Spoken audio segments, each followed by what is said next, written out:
আসসালামু আলাইকুম রহমতুল্লাহি বারাকাত। প্রিয় ভাই ও বন্ধুরা, একটা সঠিক কথা শুনি। সেটা হলো আল্লাহ রাসূল সাল্লাল্লাহু আলাইহি সাল্লাম বিদায় হজের সময় বলেছেন যে, হে আমার উম্মতেরা, তোমাদের মাঝে আমি দুইটা জিনিস রেখে গেলাম। একটা হলো আল কোরআন, আরেকটা হলো আমার নবীর সুন্নাহ। এই দুই জিনিস যে আঁকড়ে দৌড়বে সে কখনো পথভ্রষ্ট হবে না।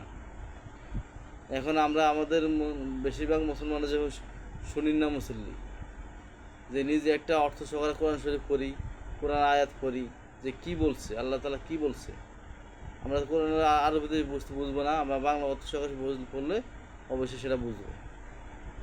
কিন্তু এখন আমরা কি করি, ওই হুজুরি যেটা বলছে সেটার উপরেই ভিত্তি করে চলি। হুজুরি তো ভুল বলে না, কিন্তু সব সব হুজুর একরকম নয়। ভালো হুজুরও আছে, কিছু মন্দ হুজুরও আছে। সেজন্য আল্লাহ রাসূল বলে গেছেন যে, তোমাদের মাঝে আমি দুইটা জিনিস রেখে গেলাম। একটা হলো আল কোরআন, আরেকটা হলো আমার নবীর সুন্নাহ। হুজুর কথা শুনতে হবে, মাঝে মাঝে নিজেও অর্থ জোগাড় কোরআন শরীফ পড়লেন, আর সুযোগ পাইলে দু একটা হাদিস পড়লেন, বুঝলেন, নিজে চলার মতো